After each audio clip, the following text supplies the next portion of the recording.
Kita akan bacakan terjemahan dan juga penjelasan tafsirnya. A'udzu billahi minasy syaithanir rajim. Bismillahirrahmanirrahim. Fastajaba lahum rabbuhum anni la udhi'u amala 'amilin minkum min dzakarin aw untha. Yang artinya, maka Tuhan mereka memperkenankan permohonannya dengan berfirman, sesungguhnya aku tidak menyia-nyiakan amal orang yang beramal di antara kalian, baik laki-laki maupun perempuan, karena sebagian kalian adalah keturunan dari sebagian yang lain. Maka orang yang berhijrah, yang diusir dari kampung halamannya, yang disakiti pada jalanku, yang berperang dan terbunuh, pasti akan aku hapus kesalahan mereka dan pasti aku masukkan mereka ke dalam surga-surga yang mengalir di bawahnya sungai-sungai sebagai pahala dari Allah Subhanahu wa ta'ala, dan di sisi Allah lah ada pahala yang baik. Jadi ayat ini merupakan jawaban dari ayat-ayat sebelumnya.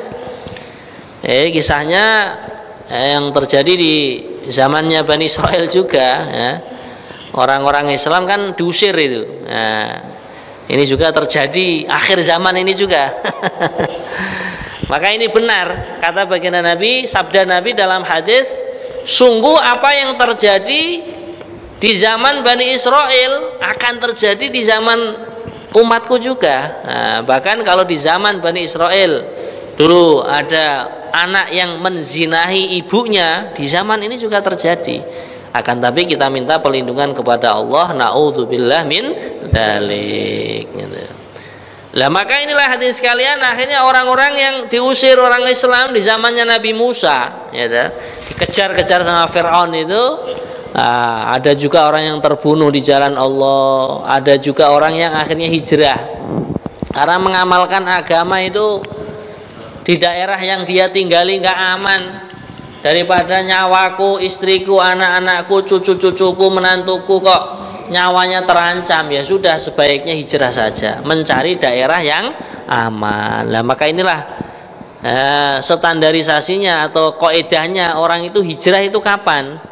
Ketika dia di tempat dia tinggal atau di rumah yang sudah dia miliki kok nggak bisa ngamalin agama, ya hijrah mencari suasana. Tapi sebenarnya yang baik kalau kita kuat malah membuat suasana di situ. Nah, maka seperti saudara-saudara kita yang saat ini Allah berikan ujian di Palestina, semoga Allah secepatnya mengangkat musibah tersebut, ya. Amin, ya.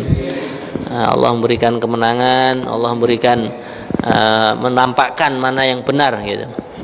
Nah maka inilah hadirin sekalian, jadi kita kalau hidup di suatu daerah, mungkin tetangga-tetangga kita nggak mendukung kita amal agama, bahkan kita mau mengamalkan agama kok dimungsuhi, dirusuhi, dihambati, lah ya sudah, kita cari suasana yang baik saja.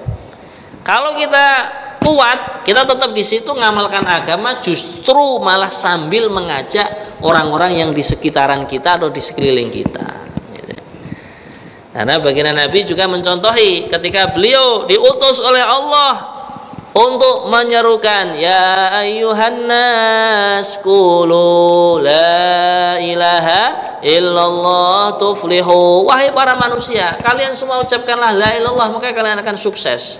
Maka orang-orang Arab waktu itu memiliki arca, memiliki patung berhala itu 360-an patung yang mengelilingi Ka'bah, yang mana mereka ibadah di situ kayak orang-orang non muslim, ya, punya patung Bunda Maryam katanya, punya patung Isa Al-Masih, punya patung ini dan itu. Nah maka orang-orang kafir Quraisy waktu itu punya juga patung yang paling mereka segani yang namanya Al-Lata dan Al-Uzza. Lah ini kok Muhammad kok malah mengajak menyembah hanya kepada satu Tuhan. Lawang kita punya arca berhala 360 saja tidak menyelesaikan masalah kehidupan di Mekah sini, lah kok malah diajak menyembah kepada satu Tuhan. Maka akhirnya baginda pun dimungsuhi. Bahkan sampai diboikot, makanan minuman, pasokan makanan minuman nggak boleh masuk untuk keluarganya baginda Nabi, Bani Hashim dan Bani Abdul Muthalib, nggak boleh. Akhirnya keluarganya Nabi pun sebagian disarankan oleh Nabi untuk minta perlindungan ke negeri yang lain, yaitu pamannya baginda Nabi, Ja'far, Ja'far bin Abdul Muthalib itu. Beliau memimpin rombongan berhijrah kemana? Ke Habasyah, yang sekarang adalah Ethiopia, di Afrika sana. Ya alhamdulillah, akhirnya Raja Habasyah yang bernama An-Najasyi waktu itu masuk Islam. Tapi belum sempat ketemu baginda Nabi. Akhirnya Nabi pun mensolatkan solat ghaib, solat jenazah secara ghaib.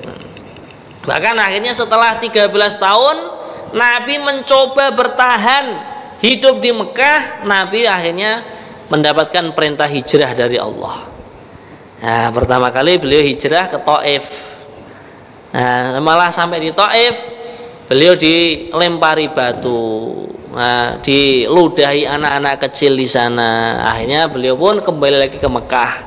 Setelah itu baru hijrah ke Madinah Al-Munawwarah, karena di sana sudah ada sahabat-sahabat yang masuk Islam, yang siap menerima Nabi sebagai orang-orang muhajirin, dan orang-orang Madinah menjadi orang-orang Ansor. Nah, maka inilah alladzina hajaru wa ukhriju min diyarihim wa udhu fi sabili. Orang kok mau hijrah tadi kemudian mau diusir dari daerah mereka, bahkan dari tanah mereka sendiri. Sudah SHM ya, sertifikat hak milik lah, kok masih diusir orang. Daripada nyawanya melayang, ya sudah, tinggalkan saja. Nah, ini ada perintahnya Allah juga untuk hijrah mencari tempat yang aman. Bahkan ketika orang-orang berjuang di jalan Allah, menyampaikan agama Islam, menyampaikan sunnah Nabi, menyampaikan Al-Quran, kok disakiti, dihina, dilecehkan dan lain sebagainya. Tapi insya Allah loh, di negara kita insya Allah aman ya. Nah, malah kita kalau berdakwah itu nggak dilempari batu, dilempari salak sama pisang ini. Ya tinggal kita menjalankan saja. Cuman kadang kalau kita keluar di jalan Allah, mungkin ya, kalau kita sudah terbiasa tidurnya di kamar yang ber-AC. Nah, kalau kita di masjid tidurnya kamarnya itu ber-AB, angin berobos. Nah. Ya sabar, ya namanya orang berjuang di jalan Allah itu ya ada sedihnya, ada ini, ya sabar. Akan tetapi apa hadirin sekalian, nanti akan Allah berikan ganjaran, la ukaffiranna anhum sayyi'atihim. Sungguh aku Allah akan menghapus keburukan-keburukan mereka. Jadi orang yang mau hijrah menyelamatkan agama, hijrah menyelamatkan dirinya, keamanan dirinya, keluarganya, demi dia bisa mengamalkan agama Allah, bahkan mau sedikit bermujahadah, bersusah payah, keliling ke sana kemari memperjuangkan agama Allah. Bahkan tingkatannya kadang ya, waqatalu waqutilu, mereka menghadapi hal-hal yang menjadikan asbab mereka pun akhirnya angkat senjata kalau diperlukan gitu.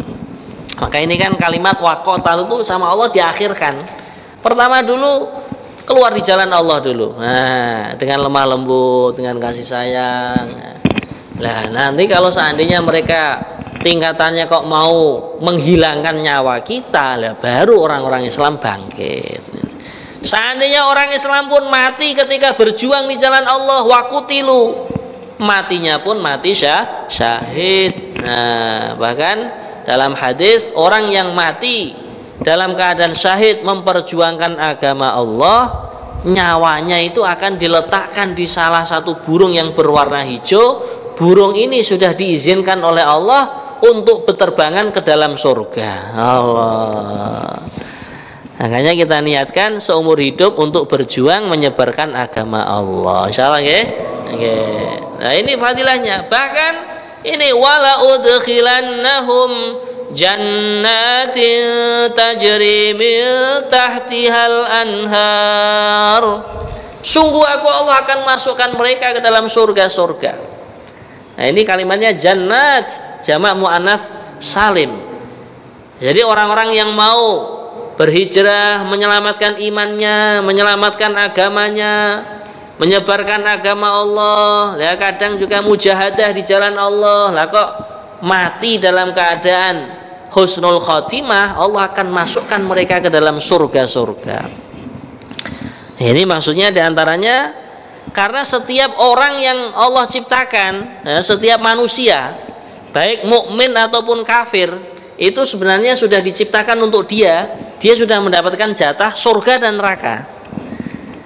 Nah, sedangkan orang-orang kafir, nanti kalau mereka meninggal dunia kok masih dalam keadaan kafir, surga yang jatahnya mereka diberikan kepada orang iman. Nah, padahal dalam sebuah hadis kalau dihitung-hitung mulai dari zamannya mbah kita, kakek kita Nabi Adam sampai bayi yang terakhir lahir sebelum hari kiamat, dari 1000 orang, dari setiap 1000 orang 999 itu masuk neraka. Nah, yang 1 orang masuk surga. Lah semoga termasuk kita 1 orang itu.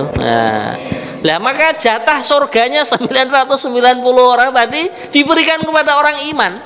Itu. Setiap 1999 masuk neraka, jatah surganya diberikan kepada orang iman. Maka dari itu Allah menerangkan jannat. Padahal surga 1 yang paling kecil untuk orang yang paling kecil imannya, gede dan luasnya adalah 10 kali lipat dunia dan segala isinya. Nah, ini yang belajar ilmu fisika tahu bagaimana mengukur langit, mungkin ya. Gak bisa mengukur langit tuh. Nah, ini baru langit yang pertama, belum langit yang kedua. Padahal antara bumi dengan langit yang pertama di dalam sebuah riwayat hadis ibaratnya adalah seperti sebuah cincin diletakkan di tengah padang pasir yang sangat luas. Nah, itu baru perbandingan antara langit dan bumi, langit yang pertama dengan bumi. Langit yang pertama dibandingkan langit yang kedua seperti itu juga sampai langit yang ketujuh. Allah. Lah ini surganya orang iman 10 kali lipat besarnya dunia dan segala isinya. Gitu. Iman yang paling kecil. Gitu. Lah ini semua diberikan oleh Allah, diampuni dosa-dosanya, dihapuskan keburukan-keburukannya, dan juga Allah masukkan orang-orang tadi dalam surga thawabam min indillah. Semua itu pahala dari Allah. Nah, ganjaran, pembalasan dari Allah Subhanahu wa ta'ala. Dan Allah lah di sisinya ada ganjaran-ganjaran yang baik. Allah. Kemudian hadirin sekalian, dalam ayat yang berikutnya Allah terangkan la yaghurrannaka taqallubul ladzina kafaru fil bilad.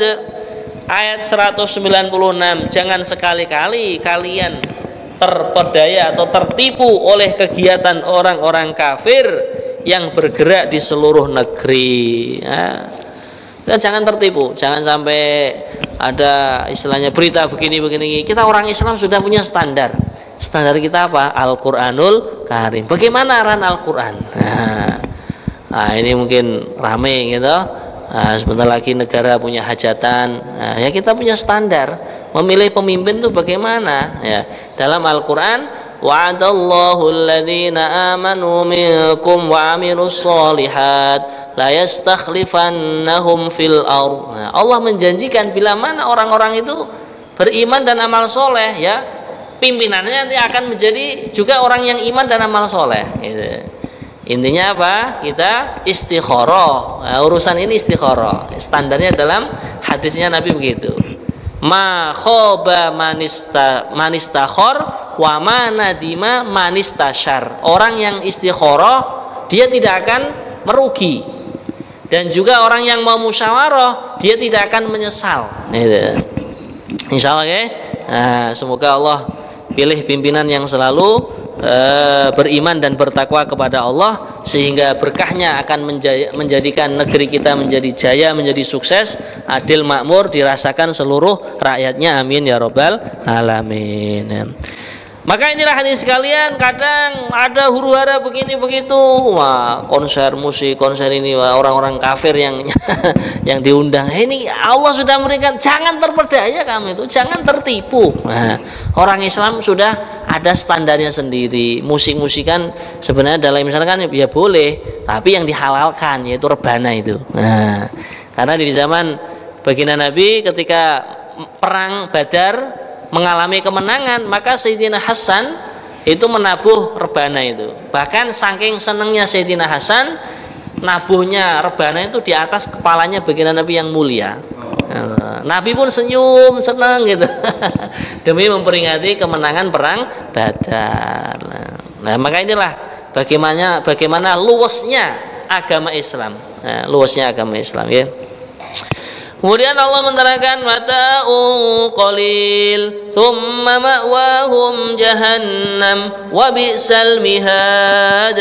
Ayat 197 yang artinya itu hanyalah kesenangan sementara, kemudian tempat kembali mereka adalah neraka jahanam, dan itulah seburuk-buruk tempat tinggal. Nah, jadi orang-orang yang melampaui batas, tidak mengikuti syariatnya baginda Nabi, walaupun hura-hura gitu. Padahal itu kan juga biayanya juga mahal gitu.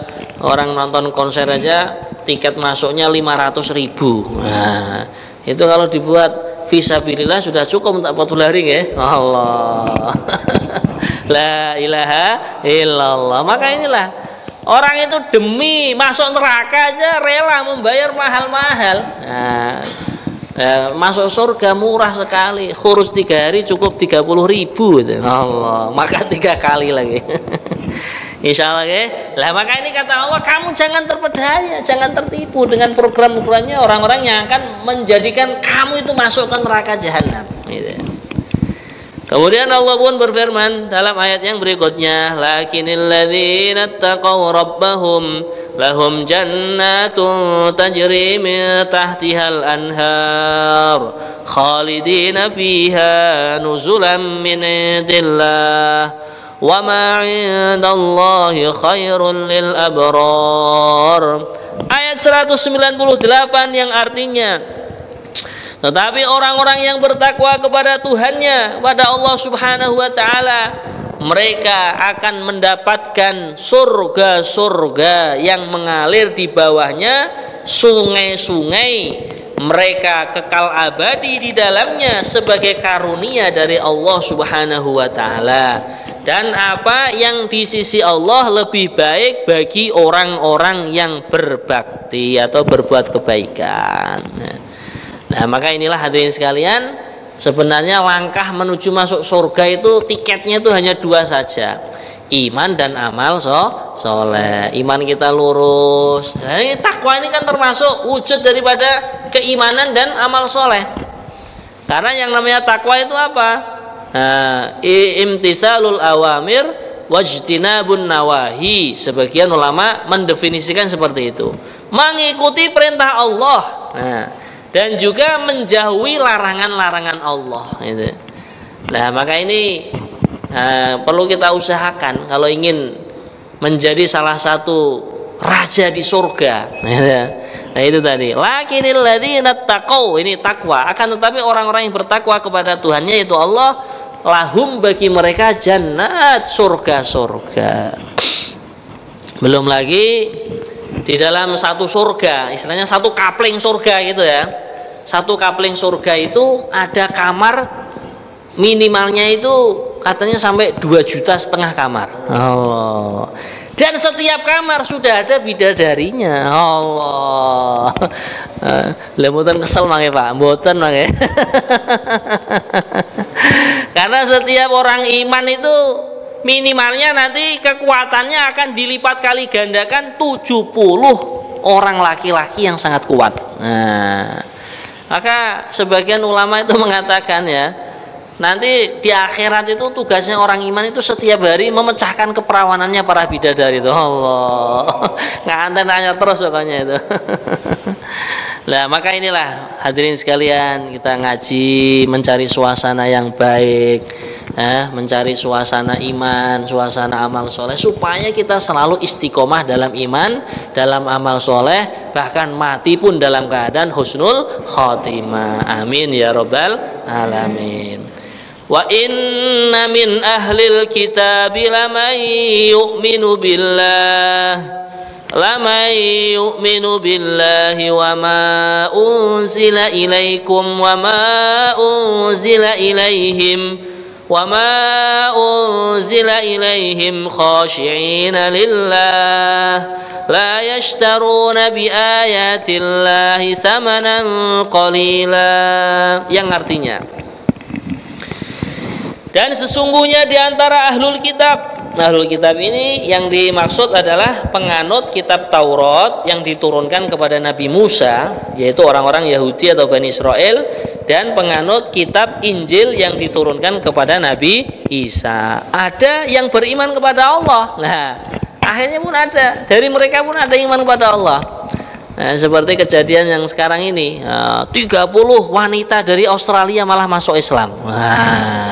Nah inilah ayat-ayat Allah itu jadi kenyataan. Idza jaa nasrullahi wal fath. Bila mana pertolongan Allah sudah datang, penaklukan itu terjadi. Wa ra'aitan nasa yadkhuluna fi dinillahi afwaja. Kamu akan melihat para manusia itu masuk ke agama Allah bukan 1-2 orang, afwaja, berbondong-bondong. Nah, maka inilah hadirin sekalian, dari ahlul kitab pun ada yang beriman kepada Allah dan juga iman kepada apa atau kitab yang diturunkan kepada kamu, yaitu Al-Quran. Gitu. Seperti yang sering kita sampaikan juga, sebenarnya dalam kitab Taurat, dalam Injil sudah ada yang asli itu ya, termaktub di situ. Nanti di akhir zaman ada nabi, ada rasul yang bernama Ahmad. Ahmad ini nama lainnya baginda Nabi Muhammad SAW. Maka perintahnya Allah dalam kitab Taurat dan kitab Injil, yaitu kalau sudah datang seorang nabi yang namanya Ahmad atau Muhammad, imanlah kalian wahai ahlu kitab kepada nabi tersebut. Hanya saja termasuk keburukan orang-orang Yahudi, orang-orang Nasrani itu, hal-hal seperti ini disembunyikan. Ayat-ayat Taurat atau Injil yang menerangkan akhir zaman ada nabi yang namanya Ahmad, ini disembunyikan, bahkan dibuang, dirubah gitu. Maka inilah termasuk keburukan mereka, mengamalkan agama yang Allah turunkan kepada nabinya hanya yang cocok-cocok aja dengan hawa nafsu mereka. Mereka kan menyombongkan diri. Kenapa nabi akhir zaman kok yang dipilih dari keturunannya Bani Ismail, bukan Bani Israel, padahal mbahnya itu kan sama, yaitu Nabi Ibrahim kan. Nabi Ibrahim dari istri beliau yang pertama, Siti Saroh, akhirnya menurunkan itu Nabi Yakub gitu. Nabi Yakub akhirnya menurunkan Bani Israel.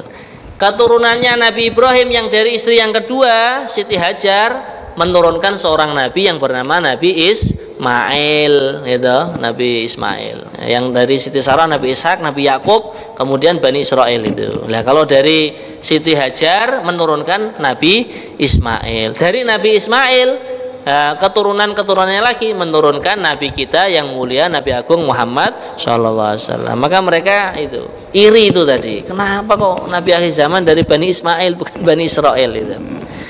Nah inilah nggak baik, sifat dengki itu tidak baiknya. Nabi, Rasul, alim ulama dari keturunannya siapa saja, kalau ini sudah perintah Allah untuk kita taat kepadanya, ya kita harus sami'na wa ata'na. Kita mendengarkan perintahnya dan kita mentaatinya. Insyaallah ya. Kemudian hadirin sekalian, wa ma unzila ilaikum wa ma unzila ilaihim khashi'ina lillah. Ada juga dari orang-orang ahlul kitab yang iman kepada baginda Nabi Muhammad, kepada kitab yang diturunkan kepada Nabi Muhammad, bahkan mereka pun khashi'ina lillah, dalam keadaan tunduk kepada Allah. La yashtaruna bi ayatillahi thamanan qalila. Mereka enggak mau menjual ayat-ayat Allah hanya dengan sekeping 2 keping uang, enggak mau. Ya sudah, menjaga keaslian kitab Taurat, menjaga keaslian kitab Injil gitu. Maka di dalam kitab sejarah itu diceritakan baginda Nabi ketika berdagang ke Syam, ya, ketika beliau itu berdagang ke Syam, ada seorang rahib, istilahnya sekarang dia pendeta, pastor itu ya.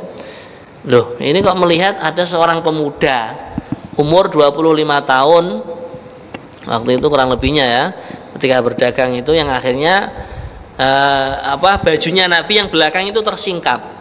Lah, di belakang Nabi atau di punggungnya Nabi di situ sudah ada itu stempel dari kulit itu dari kulit beliau yang mulia Muhammad Rasulullah. Nah, ternyata di situ ada keterangannya di dalam kitab Injil, nanti Nabi akhir zaman di punggungnya itu sudah ada stempelnya Muhammad Rasulullah.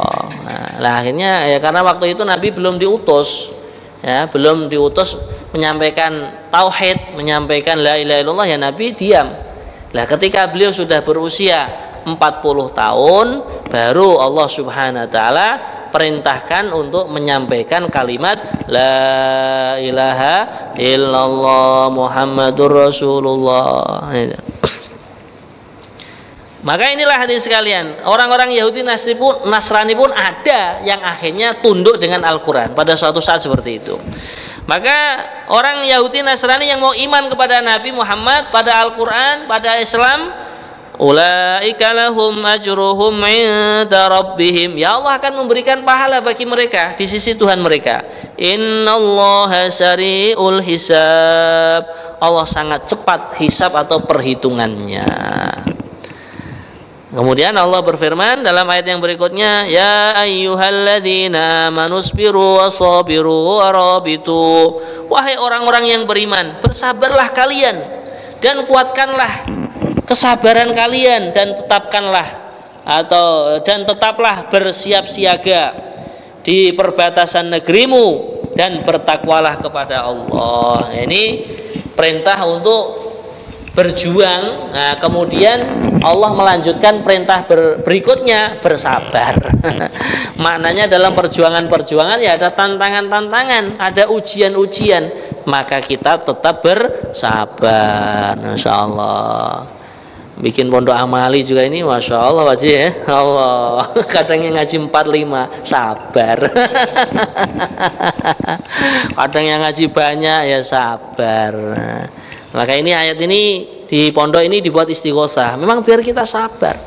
Kemudian Allah perintahkan ya wahrobi itu ya tetap siap untuk menerima takaza agama, untuk menerima jamaah, ngirim jamaah, insya Allah ya. Nah, kemudian supaya kita sukses dalam perjuangan, Allah lanjutkan wattaqullah. Nah, ujian apapun kita hadapi dengan bertakwa kepada Allah, supaya kita sukses dalam berjuang, la'allakum tuflihun. Nah, inilah pengajian kita pada sore hari ini. Semoga kita diberi kekuatan oleh Allah untuk mengamalkan dan menyampaikan, insyaallah ya. Mungkin ada yang mau ditanyakan, didiskusikan, silahkan ya. Saya kira cukup jelas penjelasannya ya. Allahumma arhamna bil Qur'an